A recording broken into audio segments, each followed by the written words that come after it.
Es viernes, la semana 11 del tiempo ordinario, el último día en el triduo a nuestro excelso patrón, preparación para la gran fiesta mañana, el natalicio de San Juan Bautista.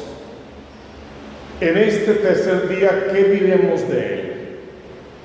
¿Cuál fue la perla fina en la historia de Juan el Bautista? ¿Cuál fue la máxima de su pasar por este mundo? Que un día Juan, como de costumbre, bautizaba en las aguas del río Jordán. Cuando alguien venía a bautizarse, lo que solía pasar era que esa persona confesaba públicamente sus pecados.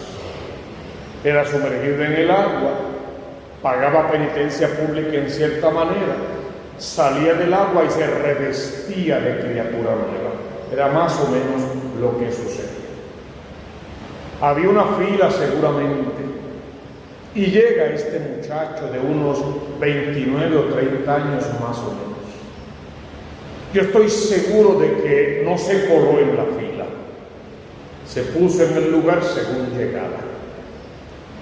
Al momento preciso llega ante Juan el Bautista y hay un diálogo.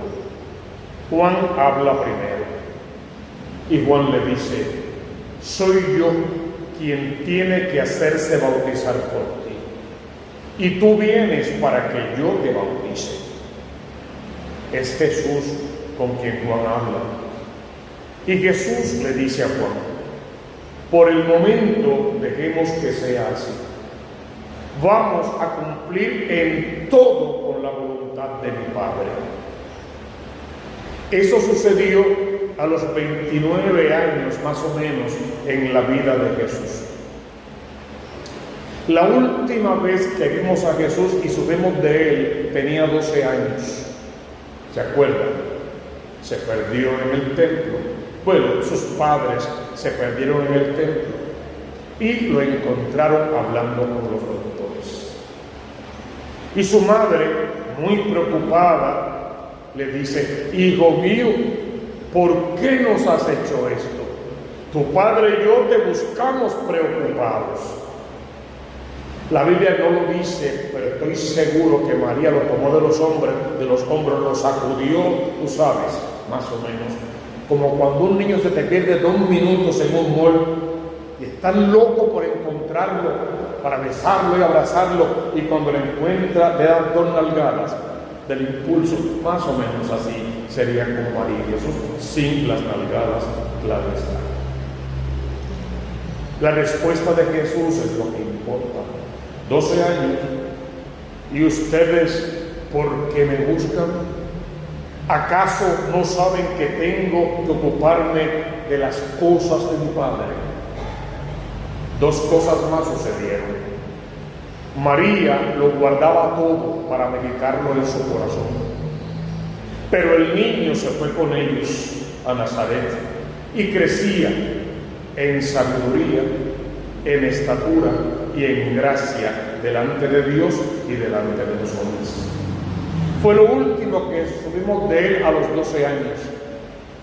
Lo próximo que vamos a saber de él es ese día, cuando fue a encontrarse con Juan en el río Jordán para ser bautizado. La pregunta es: ¿qué hizo Jesús entre los 12 y los 29 años? ¿Qué hizo? Y él mismo nos da la respuesta. Porque a María a los 12 le dice: tengo que ocuparme de las cosas de mi Padre. Y a Juan a los 30 le dice: vamos a cumplir en todo con la voluntad de mi Padre. ¿Qué hizo Jesús? Ocuparse de las cosas de su Padre y cumplir con la voluntad de su Padre. Eso hizo Jesús. Por eso puede invitarnos con autoridad a que tú y yo en un apostolado concreto nos ocupemos de las cosas de Dios y que obedezcamos en todo sus mandatos. Vamos a dejar que sea así por el momento cumplamos en todo con la voluntad de Dios. Pero se supone que Jesús tenía que ir con arrepentimiento por sus pecados, confesar públicamente sus pecados, pagar penitencia por esos pecados y salir revestido de hombre nuevo al otro lado. Pero la palabra te advierte, era igual a nosotros en todo, menos en el pecado. Jesús pecado no tenía, por eso no confesó públicamente nada, no se arrepintió de nada. Si Jesús no tenía pecados que confesar y nada de qué arrepentirse, ¿para qué se bautiza en un bautismo de conversión? Porque el bautismo de Juan era un bautismo de conversión con agua. Juan mismo advierte que vendrá otro, Jesús, que los bautizará en agua y en fuego, en Espíritu Santo. ¿Por qué Jesús entra a las aguas? Si todo el que entraba a esas aguas entraba a dejar sus pecados allí, pues salta a la vista. Jesús entró a las aguas del río a recoger tus pecados, mis pecados, nuestros pecados, a cargarlos sobre sus hombros, a llevarlos a la cruz y a lavarlos en la cruz con su sangre preciosa para darle inicio a un verdadero bautismo, pero en fuego y en espíritu. Entonces ese día fue el día más importante de la vida de Juan. Y a partir de ese día Juan de verdad empieza a menguar hasta la muerte. Y lo más lindo de la vida de Jesús en referencia a ese dato, Jesús no comienza firmemente su vida pública, su ministerio, su predicación hasta después de la muerte de Juan. Hizo alguna cosilla por allí, pero su verdadero ministerio comenzó después de la muerte de Juan. Y todo eso se parece a la liturgia de la palabra que la iglesia nos regala hoy. Si te fijaste de verdad en la primera lectura de hoy, porque hay que fijarse con poder en esa lectura. Es Pablo el que habla. Puesto que muchos se glorían de títulos humanos, también yo voy a gloriarme. A lo que alguien se atreva, voy a decir un disparate. Yo me atrevo más. Que son hebreos, también yo soy hebreo. Que son israelitas, yo soy israelita. Que son descendientes de Abraham, yo desciendo de Abraham. Que son siervos de Cristo, ahora voy a decir un disparate mayor, yo soy más. ¿Qué hace Pablo? Es que el pueblo lo estaba descartando. Hoy Pablo es la víctima. Lo estaban rechazando. No le querían creer lo que decía porque lo conocían de antes. Pero sobre todo porque no querían aceptar a ese Cristo como Salvador. ¿Y qué hace Pablo? Hay que vanagloriarse, y yo lo voy a hacer, pero de mis debilidades. Porque en la debilidad encuentra fuerza en Cristo. Pablo podía gloriarse de todo lo que ya mencionó, sobre todo con que dijera, yo soy fariseo, discípulo de Gamaliel, el más grande de todos los fariseos. Con eso bastaba para ponerlos a todos en ridículo. Pero se vanagloria de su debilidad, de la escasez, de lo poco, de que fue apedreado, apaleado, escupido, insultado, maltratado, dejado por medio muerto en la esquina de la calle, náufrago y 500 cosas más. Le dieron 4 veces los 40 azotes menos uno. Eso es mucho decir. De eso es que él se va a vanagloriar. ¿Qué pide la primera lectura? Desde Pablo, no desde Cristo. No más descartes. No descartes nunca más a nadie más. Porque tu misión no es descartar. Y descartando al otro, no creces, no subes, no aumentas. Descartando al otro te rebajas a ser un miserable que necesita de la misericordia de Dios. Si San Pablo ya te dijo en sus escritos, vas a estimar al otro por encima de ti. Pablo fue descartado, sufrió el descarte, el rechazo, el abandono. Y allá, abandonado y maltratado, se dedicaba a intentar levantar al caído.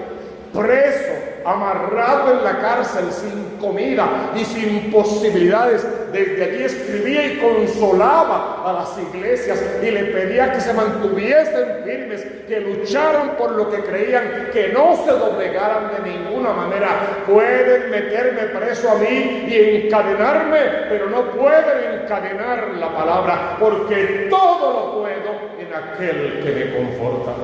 Leer a Pablo es todos los días descubrir algo nuevo y distinto, no al descarte.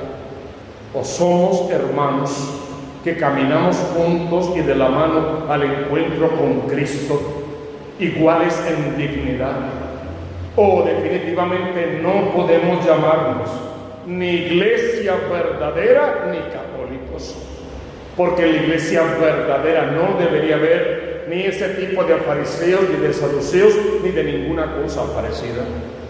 Solo deberían ser hermanos que caminan juntos, la palabra dice de dos en dos, que marchan por el mundo no descartando, sino buscando hermanos para adherirlos a la fe, para que vengan al encuentro con Cristo y sus almas puedan salvarse.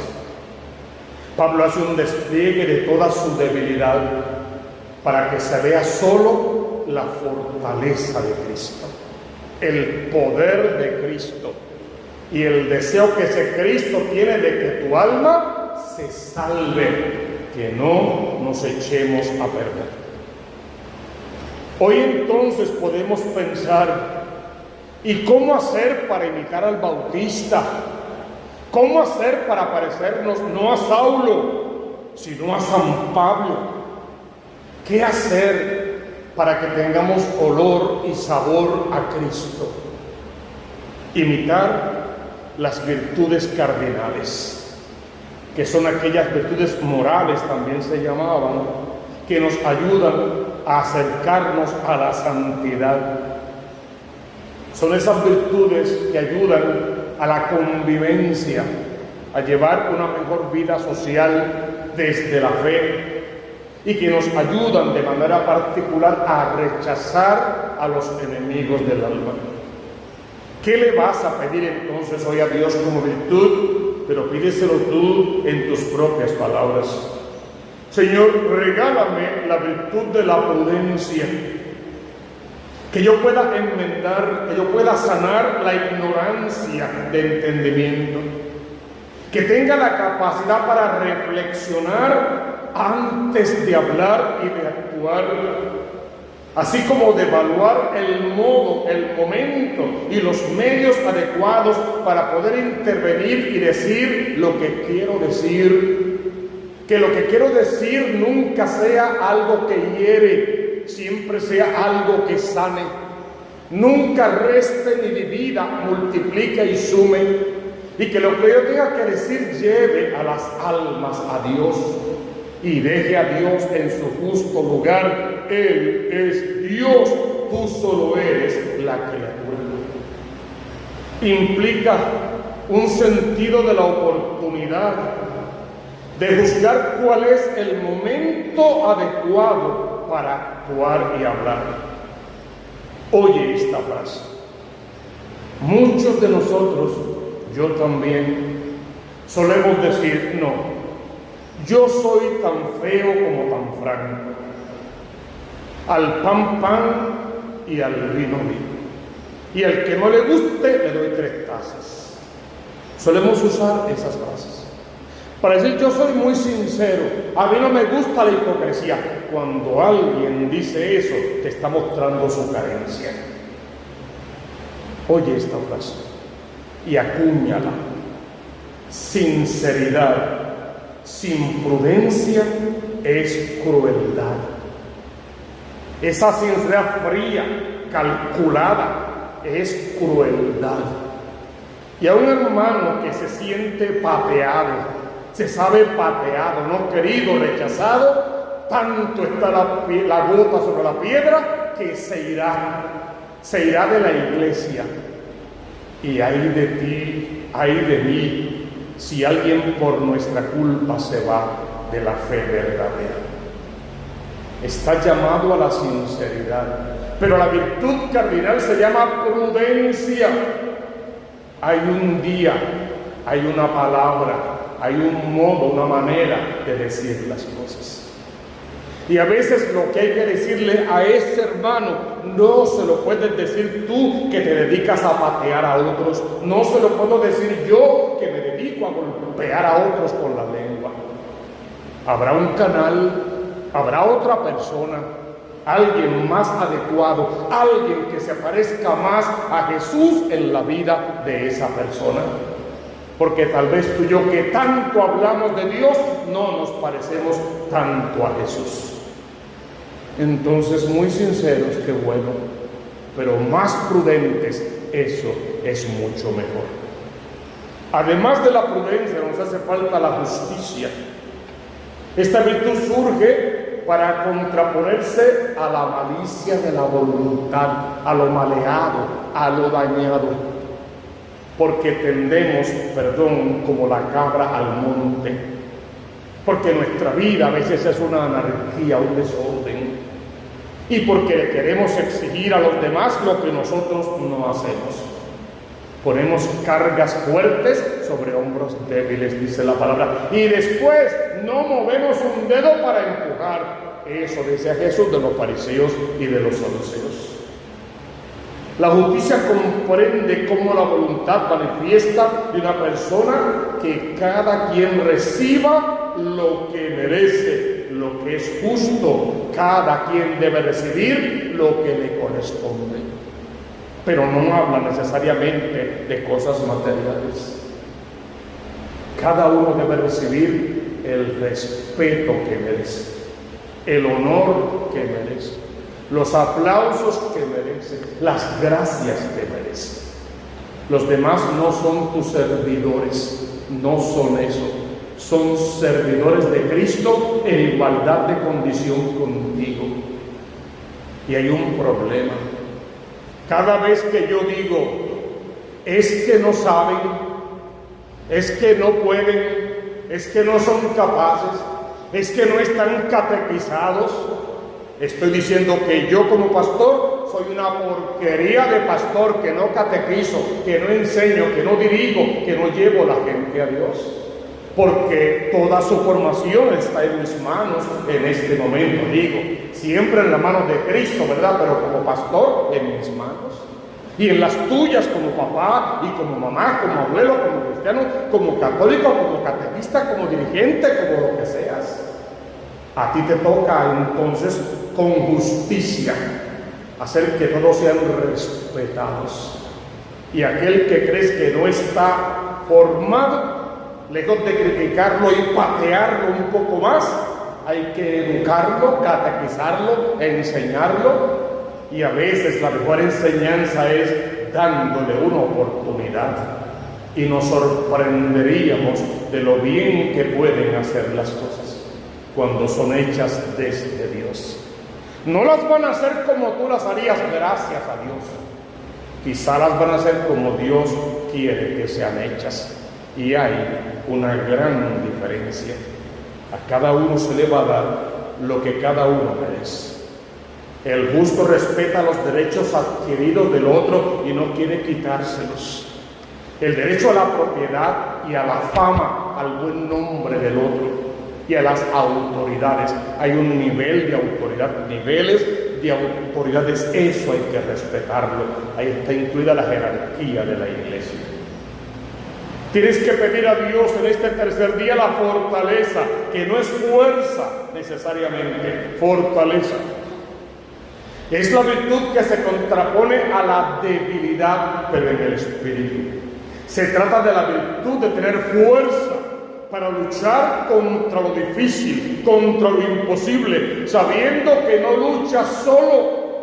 Dios Cristo Jesús te equipó con el don del Espíritu Santo de Dios. Él es el que debe luchar y combatir contigo para alcanzar metas constructivas, principios nobles que requieren esfuerzo y requieren perseverancia. La fortaleza ayuda a la persona a moderar su audacia cuando ésta es excesiva, porque a veces es tanto lo que hacemos que no necesitamos a Dios, o al menos eso es lo que creemos. La fortaleza implica actuar en dos sentidos: atacar y resistir. Atacar se refiere a actuar de inmediato para conquistar lo deseado. Quiero ser santo. Debe ser nuestra máxima. Quiero ser santo. Hay que atacar todo lo necesario, no para ser santo, para empezar a vivir ahora como si ya lo fuera. Si quieres ser santo, la condición es que hoy mismo, ahora mismo, empieces a vivir como si fuera santo. Y un santo no miente tanto como yo, ni dice tantas estupideces como yo, ni maltrata a la gente como yo. Ahora piensa en ti. Un santo no haría casi ninguna de las cosas que tú y yo hacemos. No se trata de ser santos algún día, sino de vivir hoy y ahora como si ya lo fuésemos. Y podemos serlo, porque el modelo es el Cristo de la gloria.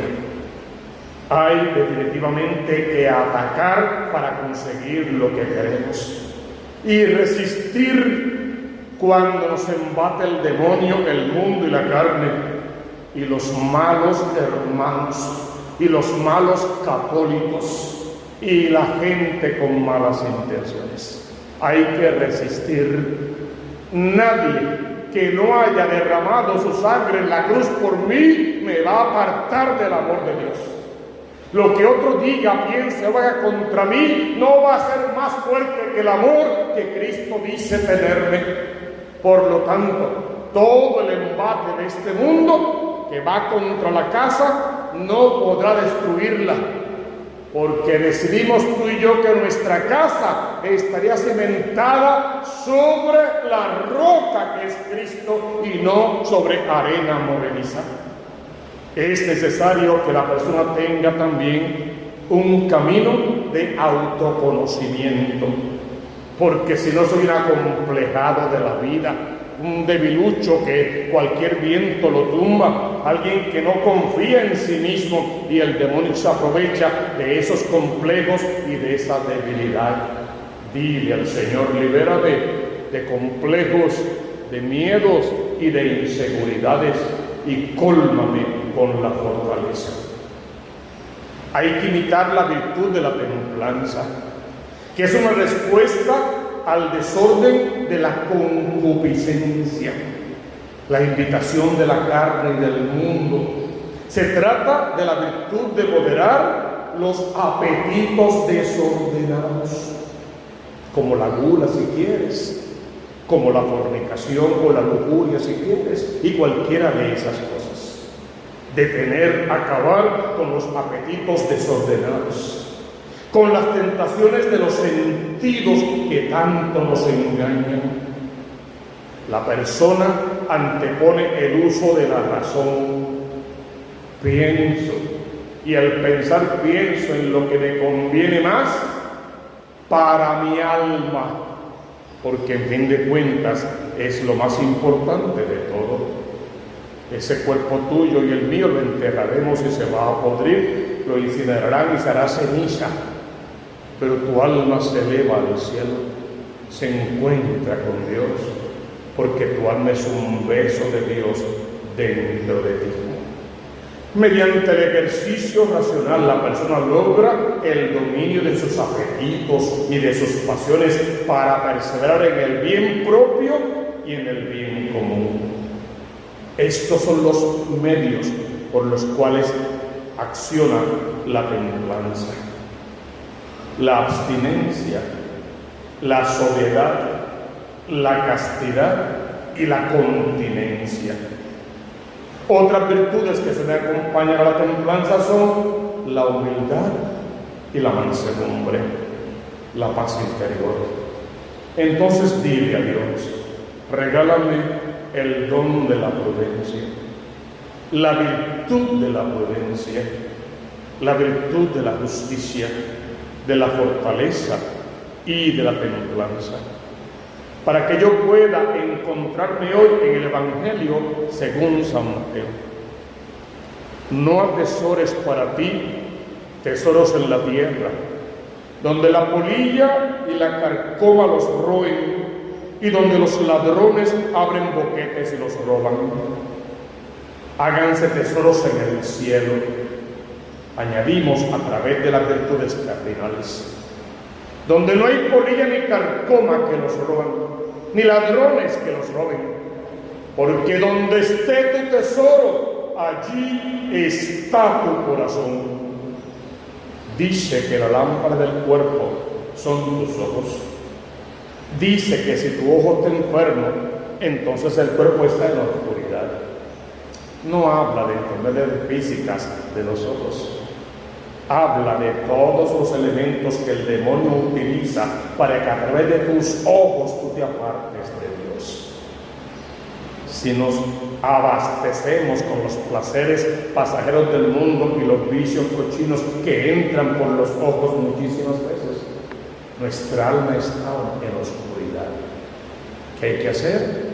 Abrir el corazón al Cristo, porque Él es el sol naciente que brilla de lo alto. Él es la luz en las tinieblas. Habla con Dios en esta hora y pídele que en este tercer día al trigo, eso que estás pidiendo se te cumpla. Tú, tu casa y tu familia bendecidos, y podamos alcanzar de Dios gracia tras gracia.